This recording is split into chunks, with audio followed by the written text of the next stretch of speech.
Let us pray. Our Father, keep us mindful of the special and unique opportunity we have to work for our constituents and our province. And in that work, give us both strength and wisdom. Amen.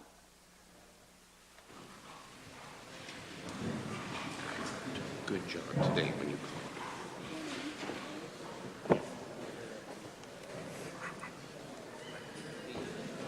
Introduction of visitors. Mr. Speaker, it's my very great privilege today to introduce to you and to members of the Assembly Mr. Maurice Gramade, who is the mediator of the Republic of France and is here in Edmonton attending the International Ombudsman's Institute Directors Meeting. With him is Dr. Randall Ivany, former Ombudsman of Alberta and the Executive Director of the Institute. They're both in your gallery, and I would ask them to rise and receive the very warm welcome of the Assembly.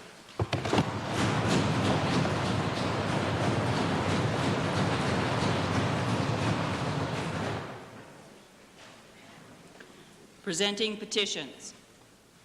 Reading and receiving petitions. Presenting reports by standing and special committees. Notices of motions. Introduction of bills. Mr. Speaker, today I request leave to introduce the bill being the Occupational Therapy Profession Act. Mr. Speaker, this bill, which conforms to the government's policy on professions and occupations, provides professional legislation for an important group of professionals working in the area of preventative and rehabilitative education and health care in the province of Alberta. The honourable member for Ponoka-Rimby has moved for first reading Bill number 34, Occupational Therapy Profession Act. All those in favour, please say aye. Aye.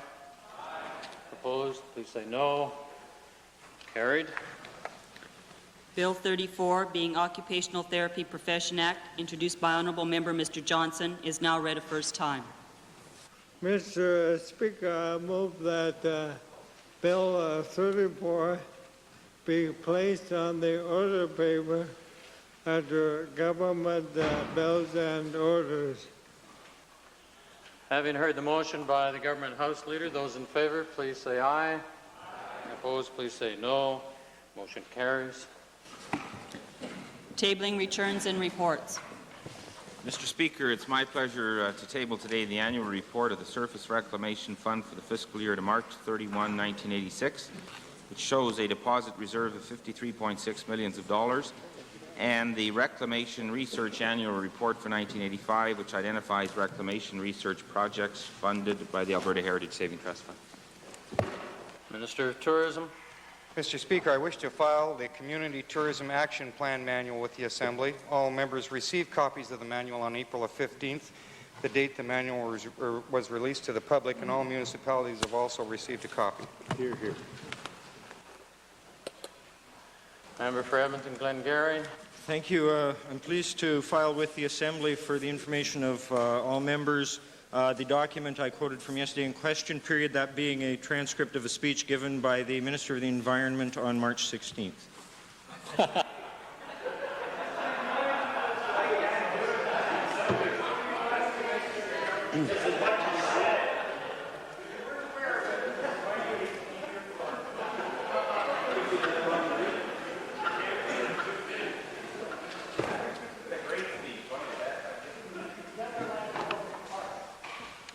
The whole procedure raises in the mind of the chair whether or not the Minister of Environment has added a new member to his staff.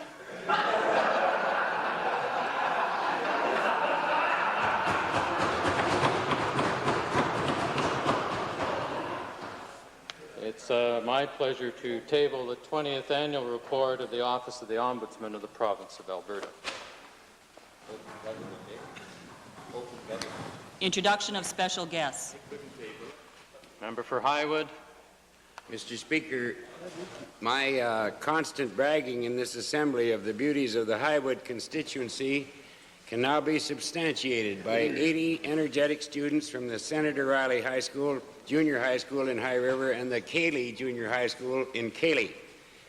They are accompanied by their teachers, Mr. Bill Young, Mr. Harold Reinders and Mr. Goebel and Mr. Holloway Chuck and their competent bus drivers and parents are Mrs. Davis and Mrs. Campbell, Mr. Day and Mrs. Borger. Indeed, the member for Little Bow has some students in this group too, and I'm proud to tell him so. My students and their associates are seated in the public gallery, I believe, and I ask that they stand and I request the Assembly to join me in offering these young people the warmest of welcomes ever.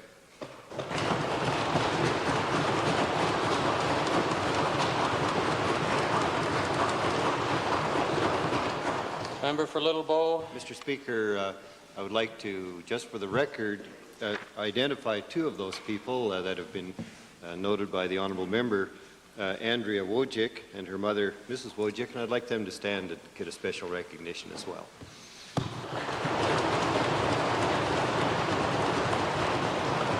Member for Vegreville. Mr. Speaker, it's my pleasure to introduce to you and to members of the Assembly today 18 grade 11 students from the Tofield School. They're studying Law 20, and they're here today to see firsthand how laws are made in the province of Alberta. They're seated in the members' gallery, accompanied by their teacher, Mr. Bruce Baruma, and their bus driver, Mrs. Christensen. I'd ask them to stand and receive the traditional warm welcome of the members of the Assembly.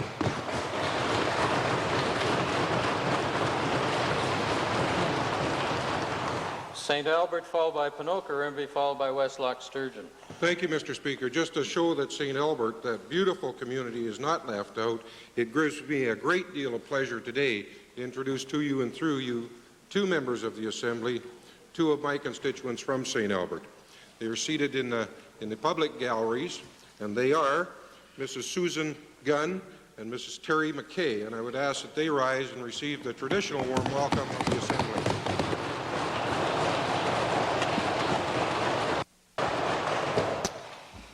Mr. Speaker, it's my privilege today to introduce to you and through you to members of the Legislative Assembly representatives of the profession of occupational therapy.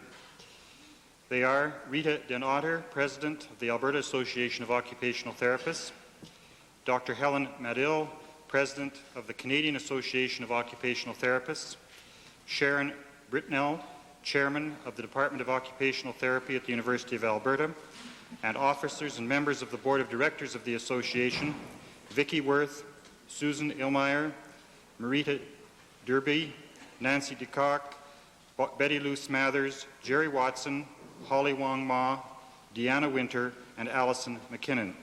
Mr. Speaker, these individuals have worked hard to see the professional bill introduced today come to fruition, and I'm sure they will work in the future for the betterment of their profession. I would ask that they stand. They are seated in the members' gallery and receive the traditional welcome of the Assembly.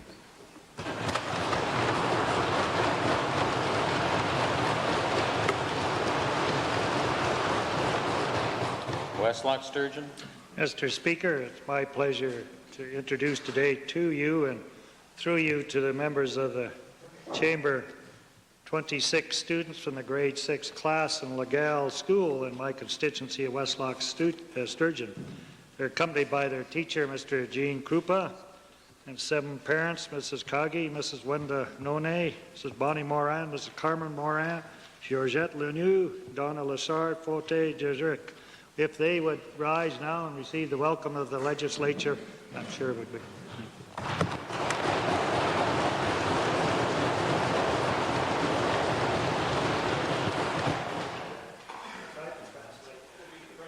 Ministerial statements. Oral question period. Mr. Speaker, I'd like to direct the first set of questions to the Minister of Hospitals on Medicare. Mr. Speaker, on March the 11th, the Minister told the Assembly that no hospitals have been forced to close beds because of the government's cutbacks in hospital funding. Mr. Speaker, the truth wins out in the end. This week, the official opposition surveyed hospitals in Edmonton and Calgary, our 2 major cities. We found that in Edmonton, that at least, the ones that we've been able to track down, 460 beds have been shut down, and in Calgary, a further 242 beds. That's over 700 beds, Mr. Speaker. My question is, how can the minister sit in this assembly and justify bed closures of this magnitude in our two major cities? Speaker, first of all, I don't believe that the figures just quoted by the Honourable Leader of the Opposition in his preamble to the question are at all accurate with respect to what is occurring on April 30th, 1987. What the Honourable Leader of the Opposition has gathered is figures that relate to the bed closures that may occur in hospitals throughout the entire fiscal year from now till the end of April or the end of March 1988. A number of hospitals are planning bed closures during certain months of the year. Certainly July and August are traditional months where hospitals will close beds in larger numbers than they might at other times of the year. Honourable members should be aware that for years and years and years, and certainly this past summer was no exception, several hundred beds are closed in both Edmonton and Calgary during the summer months because it's more economical to close wards and beds than to leave them half empty and employ full staff to look after them.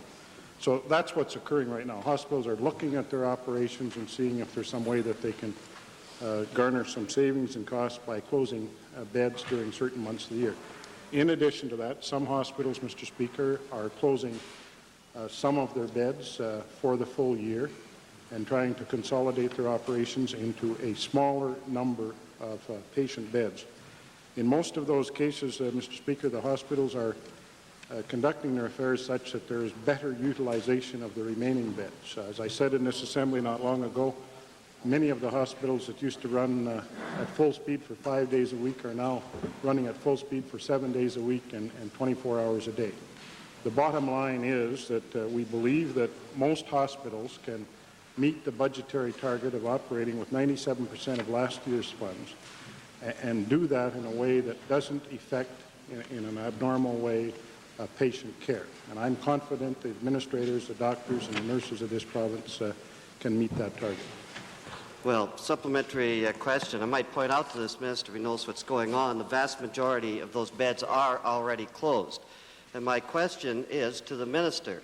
It's clear, despite what the minister says when he talks about consolidation of services and all the rest of it, there is no way the healthcare system can be maintained with the funding that's being provided by this government at this particular time.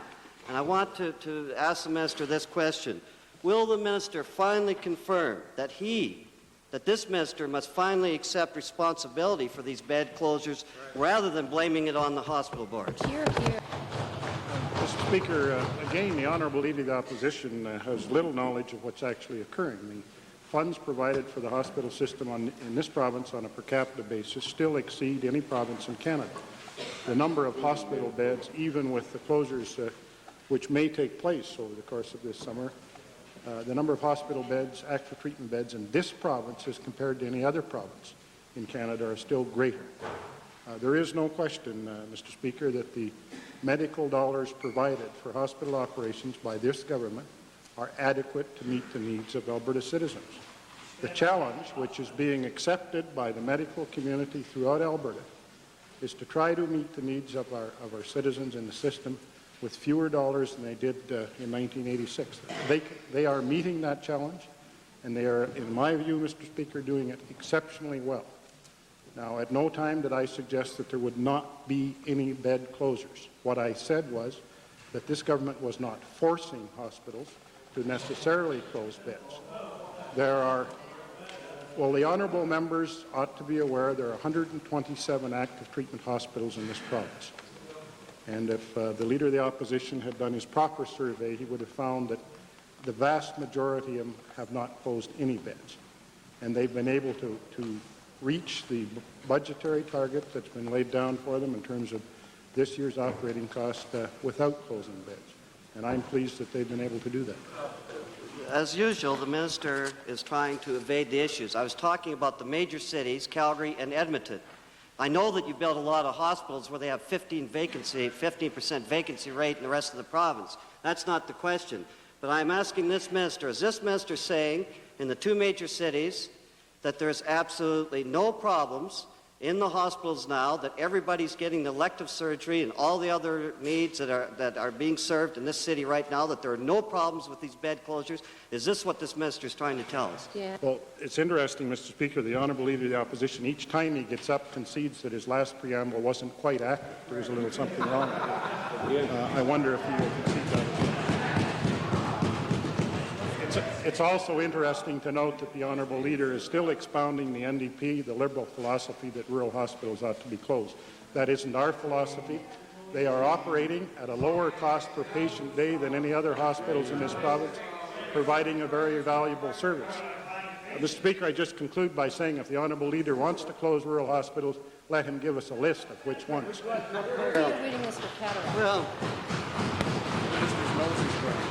Mr. Speaker, the minister may try to get around the issue, but the people in the cities that are talking to us know full well what's going on. That's right. He doesn't mind to evade the issue. You know, he can say everything he wants here, but my question is, a very important question to this minister. Will he explain to the House, with all these bed closures, what follow-up and monitoring is undertaken to assess the effects of these bed closures and layoffs on the quality of patient care? What is he doing to check into it? Mr. Speaker, we have a very sophisticated and complete reporting system where every hospital in this province provides monthly reports to the Department of Hospitals and Medical Care relative to their total bed allocation, the utilization of those beds, services performed, waiting lists, all of that kind of thing. Mr. Speaker, there has been in this province, as in every other province of Canada for many years, waiting lists for elective surgery.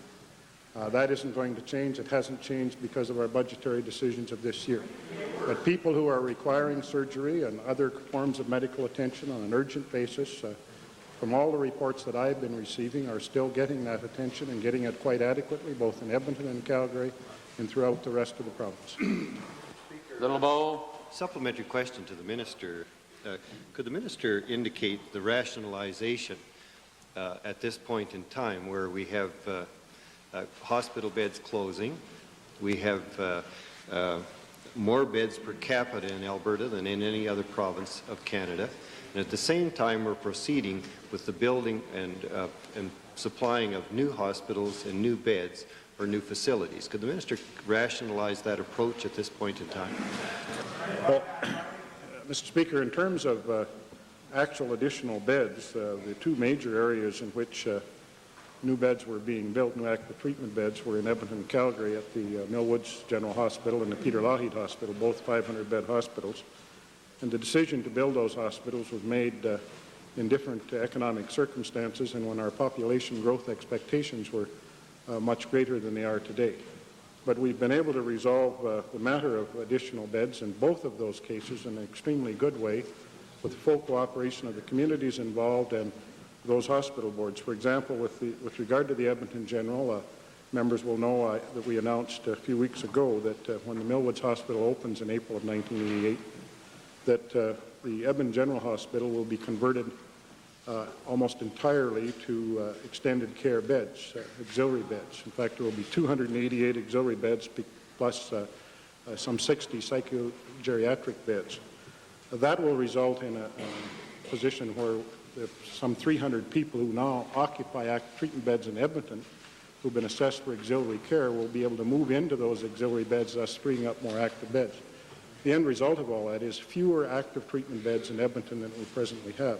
A very similar situation exists in Calgary, where we asked the Calgary General Hospital to take over the operation of the Peter Lougheed and to operate both of those hospitals on the basis of one hospital on two sites. And the proposal, which was just announced again in Calgary a short time ago, will have the Calgary General Hospital redeveloped at a much lower level of bed capacity than it presently has, down from 900 and some odd beds to just over 600. Peter Lougheed opening on the basis of running programs on both sites that do not duplicate one another. The obstetric program will move from the Calgary General, as will pediatrics, to the Peter Lougheed, similar to what has occurred here in Edmonton. Edmonton Gold Bar, followed by Calgary North Hill. Thank you, Mr. Speaker. Make no mistake, elective surgery is going to become emergency surgery in this situation. And bragging about hospital beds in in numbers is not valid. We're talking about access to treatment and surgery, Mr. Minister. Will the minister admit that the vast majority of the hospitals that have not had to close beds because of the cutbacks don't have the capacity to give the treatment or surgery that's necessary? They don't have it, nor will they ever have it. Mr. Speaker, no, I will certainly not admit that. To Calgary North Hill. Supplementary, Mr. Speaker, to the Minister. Is the Minister aware of any reduction in the average length of stay in hospital, particularly in the city of Calgary and Foothills Hospital in particular? Yes, Mr. Speaker. As a matter of fact, the Chief of Surgery at the Foothills Hospital some time ago directed the surgeon in that hospital to ensure that patients who are coming in for surgery would come in for the most part on the day of surgery as opposed to 2 or 3 days before, and in some cases would be released earlier. I don't yet have a report on the actual saving in terms of hospital bed days as a result of that one initiative, but I expect it will be significant and hope that I will have that report in due course.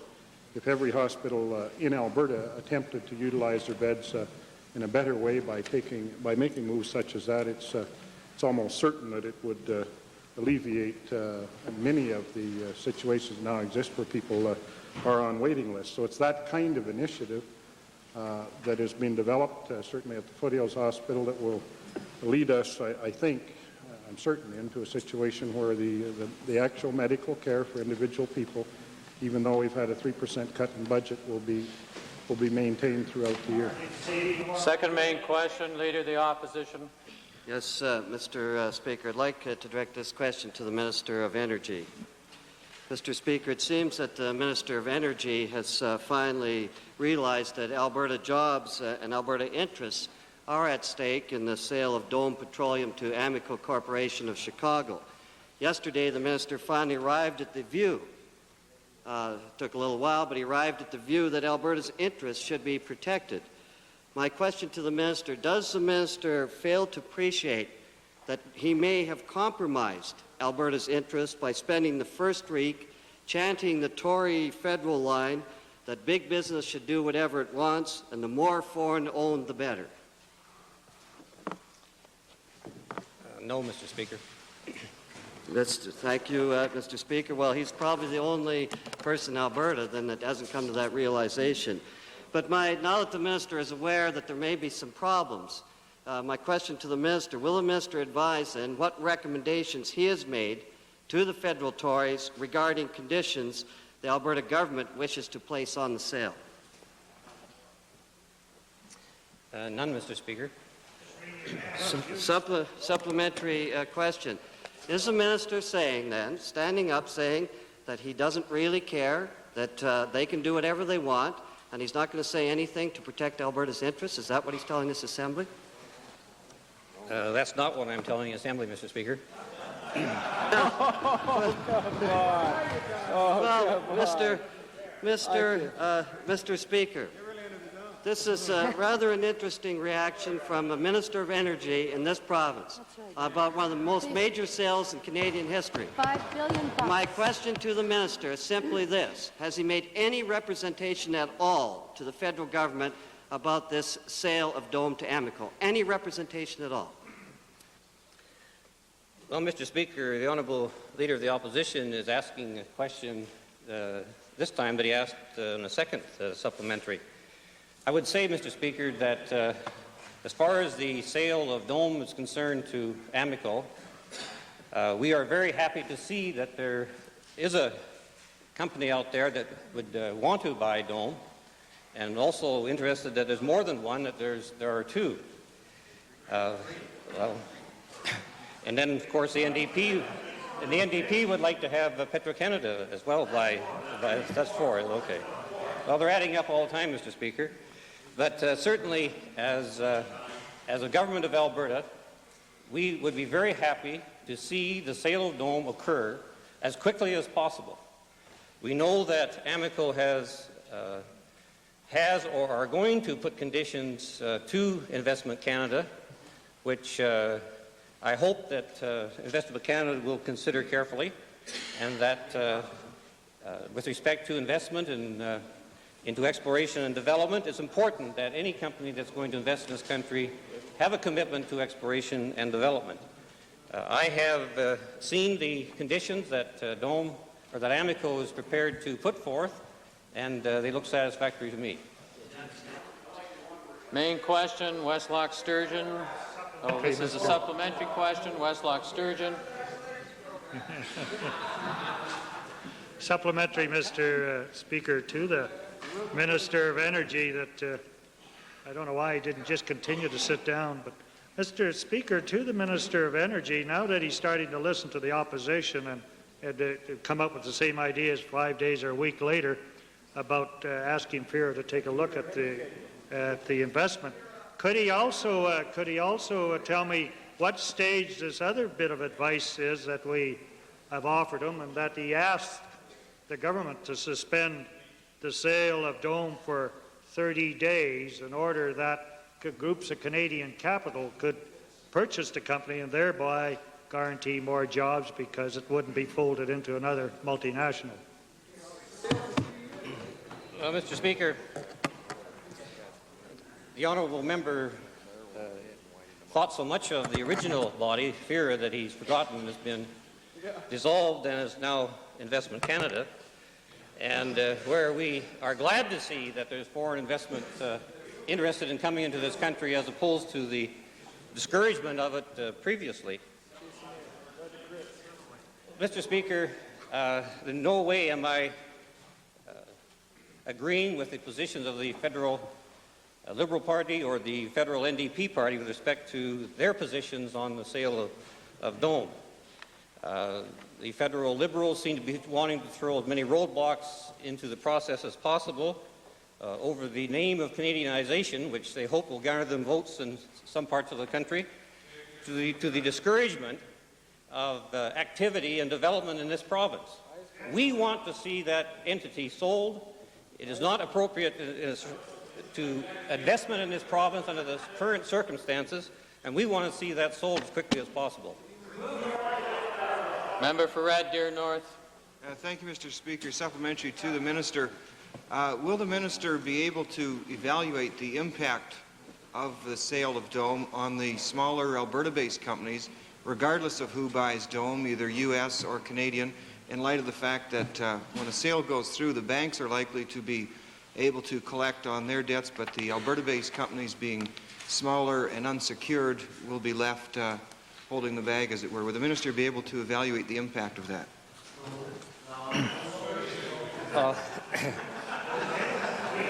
Yes, Mr. Speaker, I think that's an important question that a number of suppliers and service industry people in this province are asking, and I've been assured that that is one of the prime considerations of Dome, or of Amoco rather, in the purchase of Dome. And in terms of the jobs in this province, as has been referred to earlier, should that sale take place quickly, it will have a significant impact on jobs in the service and supply sector in this province. Main question, Westlock Sturgeon. Thank you, Mr. Speaker. I heard you. You didn't. Mr. Speaker, if I may. I thought I was being yelled at for a second there. Mr. Speaker, this question is to the Associate Minister of Agriculture.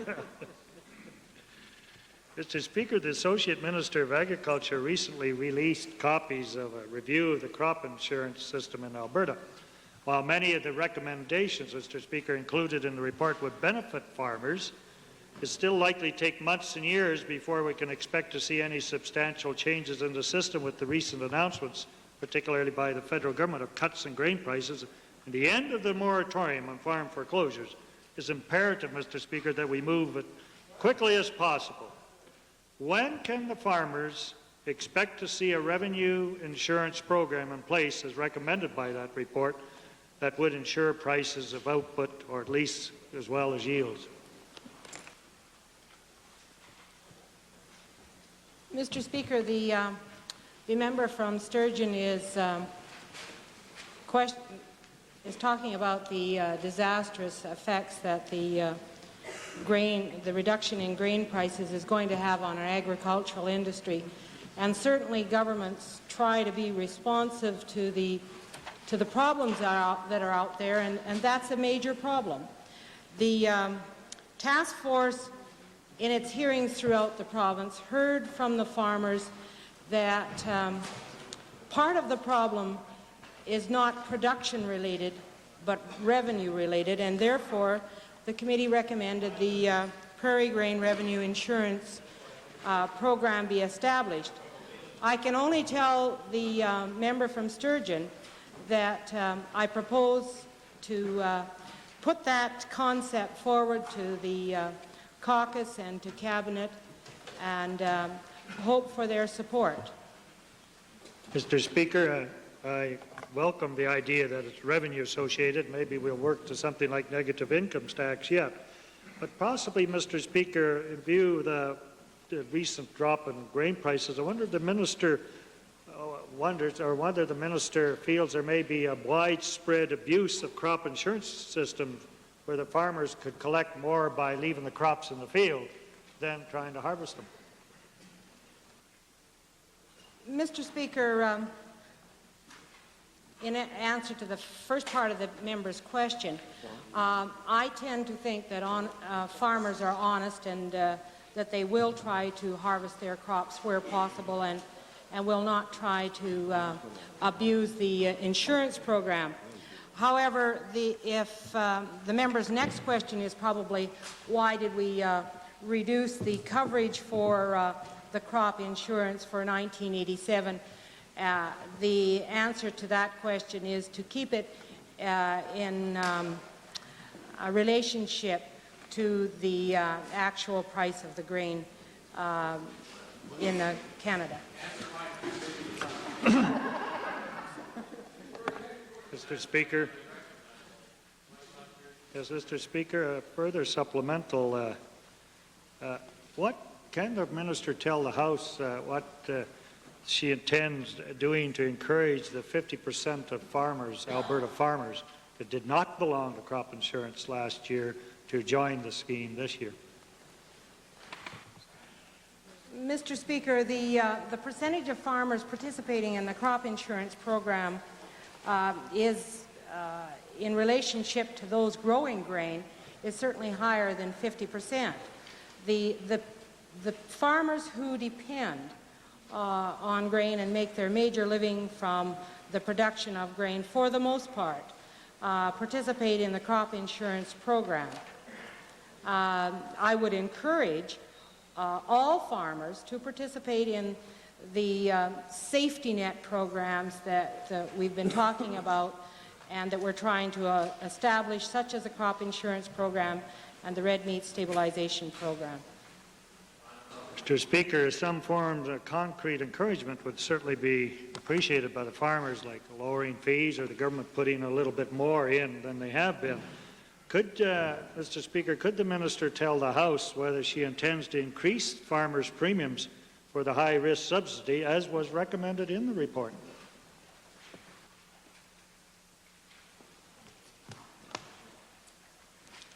Mr. Speaker, the high-risk subsidy is a participation by the provincial government, not by the farmer. Supplementary, Stettler. Yes, Mr. Speaker. To the minister, should the minister decide to proceed with the recommendation contained in the report for a revenue assurance program, I wonder if she's done any study as to what it might cost and who will pay that cost.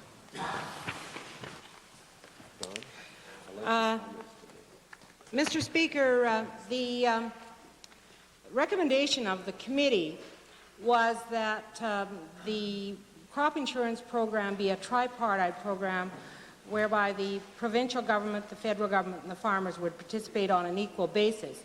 At the present time, the federal government pays 50% of the crop insurance costs and the farmer pays 50%.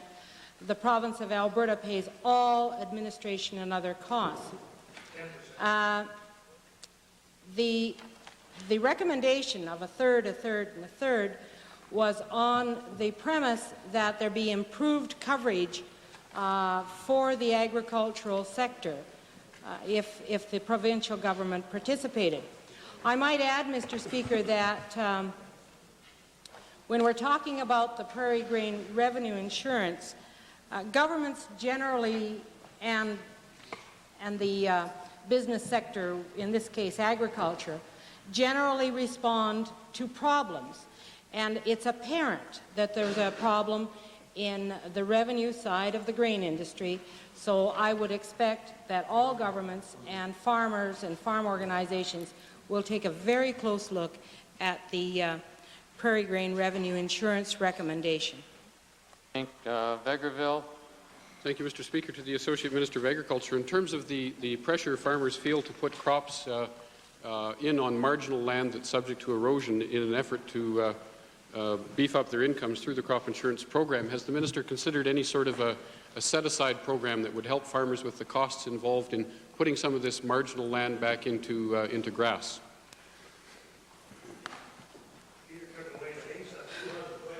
Mr. Speaker, the member raises a problem that we have in many areas of the province, and that's grain farming marginal land on an extended basis.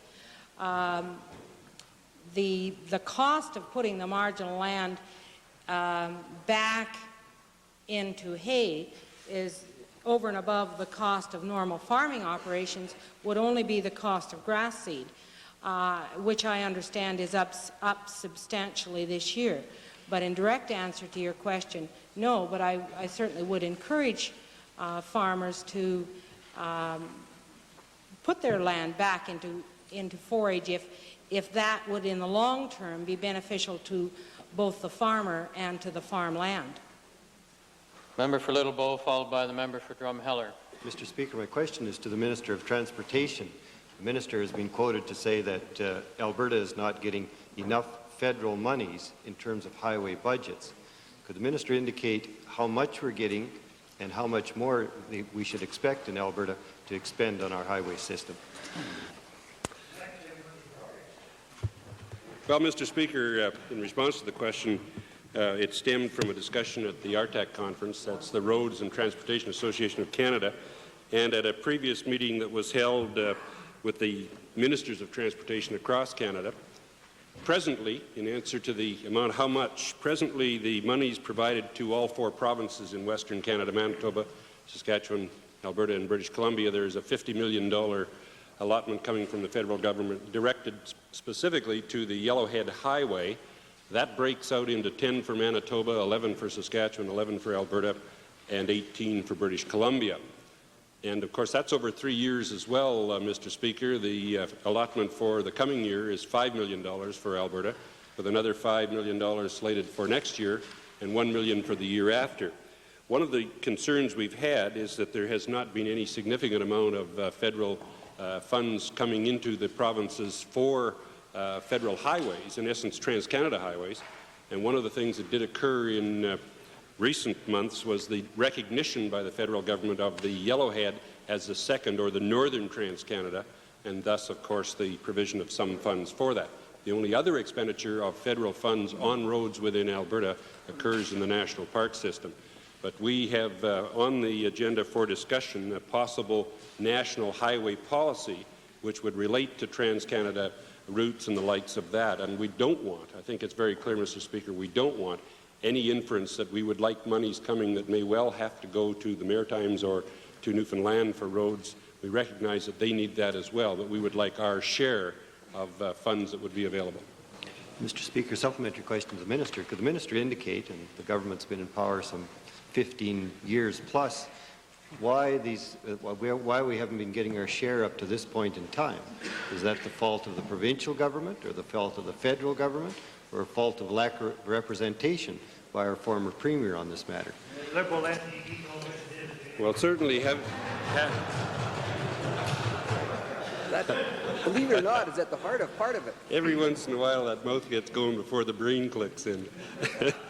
Well, Mr. Speaker, there's a number of things, and I'm not sure that the direct references to why we haven't been getting funds. Two things that apply to it. Any time you're going to get additional funds that would come for a road that would be federal funds coming in, possibly leaves you in the position of giving up some jurisdiction over that road. And in the position we've been in the province of Alberta, We've been working our road system to the, I think, the benefit of all Albertans, and we've been pushing mainly from the number of years we've been in office for the recognition, number one, of the Trans-Canada North, that's the Yellowhead route, and that was finally achieved just recently with the help of the Honourable Don Mazankowski and the federal government, and we appreciate that very much. And I would assume that what we're going to continue to do right now is move toward what may well be the advantages of having a national highway policy. But I want to look at the advantages and the disadvantages before I make a final decision on that one. Supplementary question to the Minister. In terms of a national highways policy or transportation policy relative to paving of roads, would there be some type of a, is the Minister suggesting a formula, or the Ministers of Canada suggesting a formula by which we will trigger in equity in terms of federal dollars relative to highway spending across Canada? Mr. Speaker, that's one option that is certainly being considered and will be discussed in September in Saskatoon. Final supplementary, Little Bow. Westlock Sturgeon supplementary. Mr. Speaker, interested in worrying about giving up authority, the feds be interfering. Were you afraid that they'd ask you to drive on the left-hand side of the road? But Mr. Thank you. That was the question. This is a supplementary question. Well, let's get on with it. Time for the members. Mr. Speaker, I'm interested if the minister is, besides being concerned which side of the road they make him drive on, but is he robbing the budget by, or trying to balance his highway budget by refusing to upgrade municipal roads that now have gained the traffic and have the use that they should be classified as provincial highways, like Westlock to Villeneuve, and instead he's insisting they stay as municipal highways to save himself money. Honourable Member, this is not debate time, and we're not now going to deal with the road from Bow Island, Burdett to the Cypress Hills either. Please. Well, there is a reference to a number of the many, many miles of secondary roads that are already constructed in the province of Alberta. That, if I can use first the fact that there is probably 9,000 kilometres of those roads not yet paved, and former ministers of transportation and this minister of transportation agree that that should be a priority to the best of our ability, and as long as we have the funds to do that. And then secondarily, there are the continuing requests that come from the various municipalities for the takeover of existing secondary roads into the primary system. And as far as the first question, the problem I have, Mr. Speaker, is those who go down the middle of the road and don't know which side they're on. Right. Athabasca Laklavish.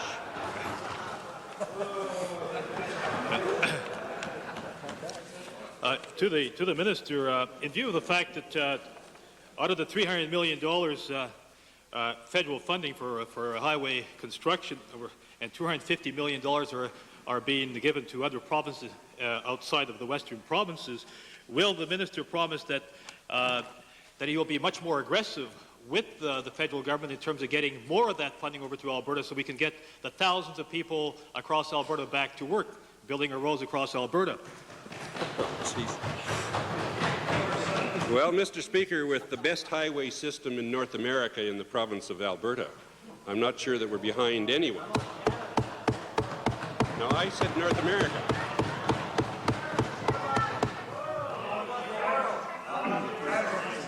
Oh, gosh, I woke him up. That's right. There isn't any question. I used North America, but I think if you want to travel and you have maybe been around the odd time, you'll find that it's best in the world, and that's not shaken. That's not shaken. But Mr. Speaker, important in the sense of the reference to the $300 million, that was a figure that was used by Artec. I don't know that that's the total amount of money that actually is given to the other provinces. It was one that was used in relation to the amount of money that was collected by the federal government in tax-related or transportation-related items and taxes, and that they assume that approximately $300 million of that is spent on roads in Canada. Again, our concern is, and we're aggressive on it, our concern is that we are not prepared to give up jurisdiction just to get dollars.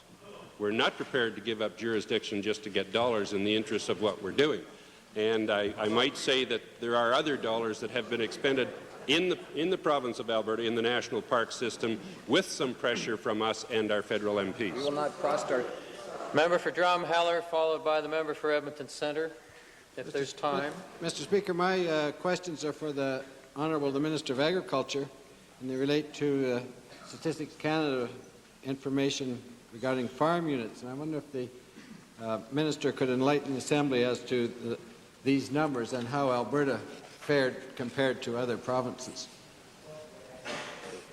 Mr. Speaker, these figures were just released, and I should point out that they're initial figures. The final figures will be forthcoming on June the 3rd of this year. But Alberta has fared extremely well in that we've had the smallest decrease in the amount of farm units between 1981 and 1986, and that Alberta's decrease was in the vicinity of 0.5%, which is the smallest of any province in Canada. Supplementary, Mr. Speaker, could the Minister offer an explanation as to why Alberta has shown the lowest drop of any province, especially in Western Canada?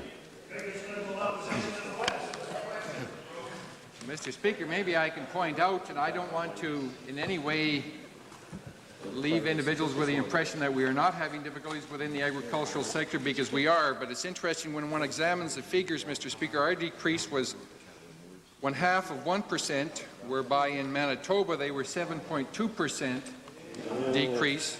And I think that's due, Mr. Speaker, in good part to the participation of the various provincial governments, whereby our budgetary contribution is in excess of 5% this year, close to $500 million. Where in Manitoba, it's 1.8% of their budget, Mr. Speaker, accounting for some $70 million. Further supplementary, Mr. Speaker, did these figures indicate whether there's been any increase in the number of acres being farmed in Alberta, and if so, how does this compare with other provinces? Yes, Mr. Speaker, our acreage usage as it relates to the farming population has increased in excess of 1 million acres, some 2.2%, the largest acreage increase of any province in Canada. Final supplementary, Mr. Speaker. Good. Just as a point of clarification, what rule of thumb does Statistics Canada use to define a farm unit? Mr. Speaker, in explaining this, it's very important to point out that that is consistent across Canada, the figures that they do use.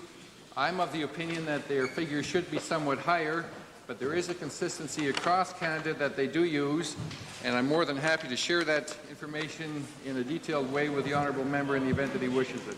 For Edmonton Centre, followed by the member for Edmonton Gold Bar.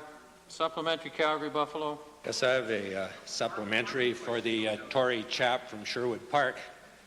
And I was wondering whether the minister might advise why, in light of all of the agricultural land in the province and with the surplus that we have of grain, why is it that the government has been suggesting and following a policy of converting grazing leases on the basis of the need for additional farmland and additional grain? What is the rationale of that policy?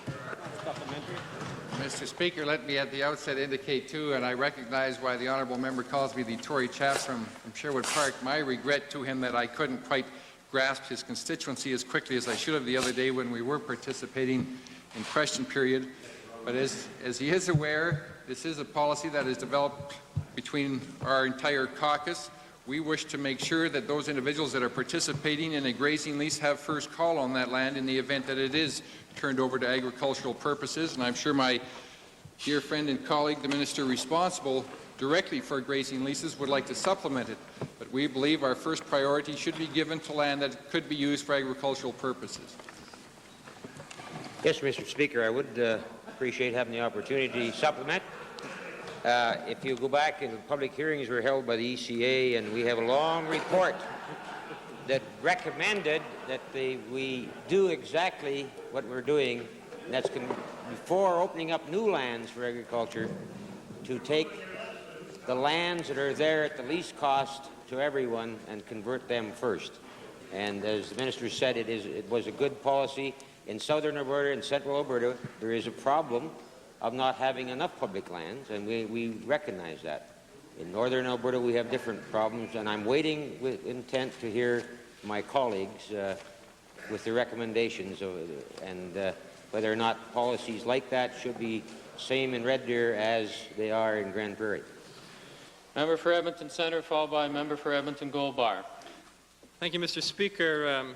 Amidst all of the confusion and frustration that the Minister of Hospitals and Medical Care has created within the healthcare system is the threat that the Minister has been making for almost 2 months now that he's going to de-insure or partially de-insure from Alberta Healthcare Insurance Plan the services that average Albertans and their families receive from physiotherapists, optometrists, chiropractors, podiatrists, and so on.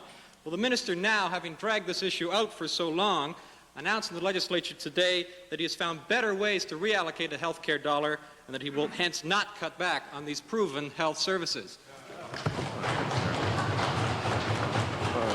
Speaker, no, I'm not able to do that today. The matter is still under discussion. I hope in due course to have a decision on it and be able to provide the honourable member with that information. Mr.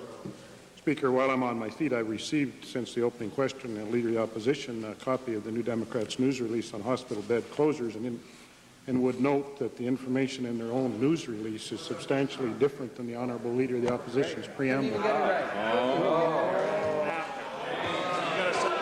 Edmonton Centre.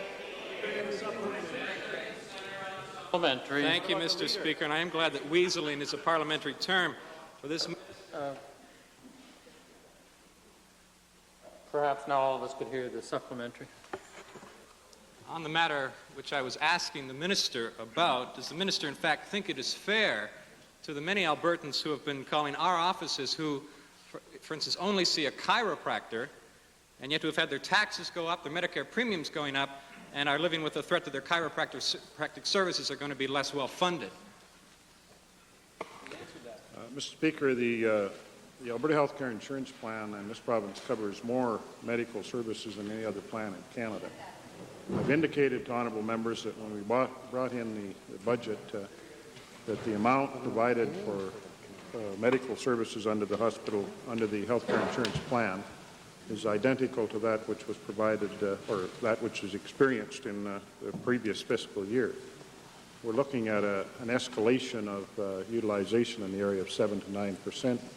So it's necessary to find ways to reduce the overall costs there by somewhere between $45 and $60 million. I've indicated as well in the House on a number of occasions, Mr. Speaker, that I would be very pleased to receive from any members of the House, and that includes members of the opposition, their suggestions as to how we might meet our budgetary targets. Thus far, after having listened to this debate in the legislature for about 2 months, I've received absolutely nothing from the opposition. Mr. Speaker, our suggestion is either the Minister resign or leave the system the way it is.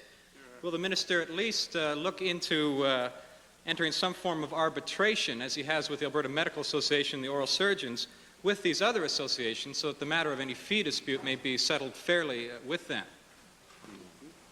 The honourable member is not very well informed on the actual situation with regard to those professions he's referring to. Unlike the doctors, the medical profession, the other professional people who are provided with some fee schedule under the Alberta Healthcare Insurance Plan are private practitioners who do not fall under the Canada Health Act and are not restricted in any way from billing patients directly. It's not our wish to say to chiropractors, physiotherapists, podiatrists, dentists, that this is the amount you can bill and there will be no billing directly of patients.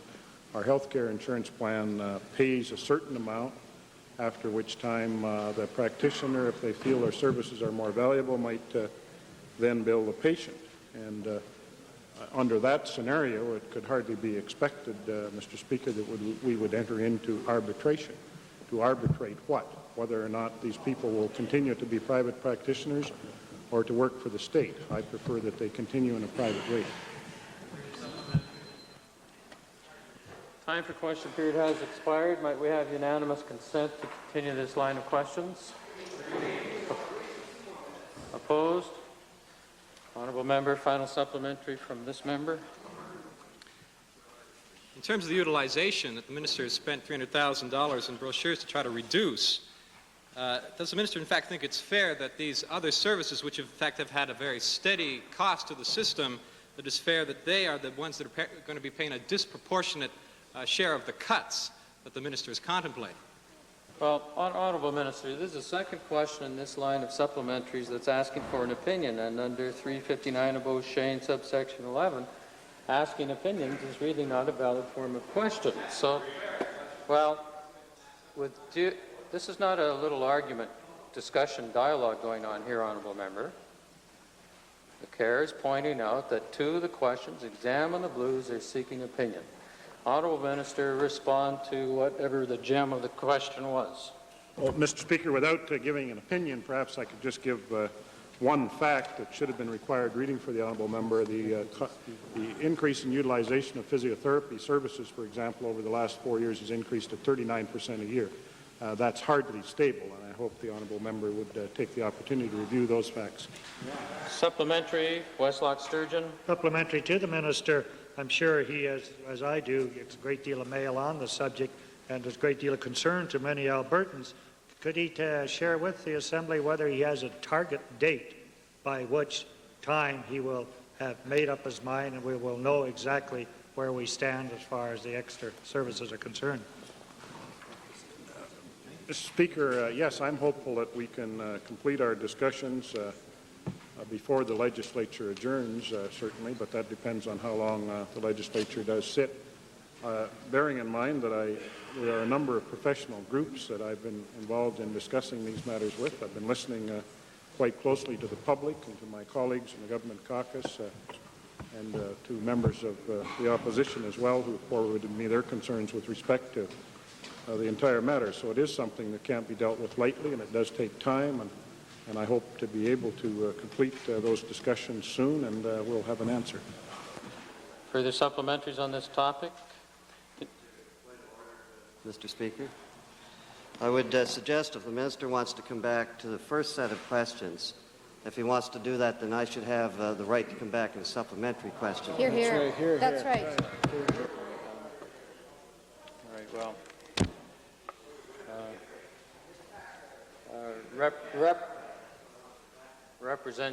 Representation has indeed been made, and both honourable members could perhaps deal with it in light of what happens tomorrow.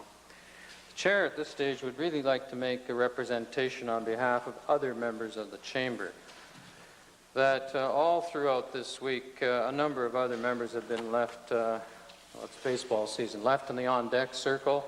Same is true with respect to today. We have 5 members waiting in the wings. And the chair would respectfully request with all those who are into the lists of questioners automatically, as well as those responding, to give some care and thought to making the questions and the answers somewhat shorter. Orders of the day. Might we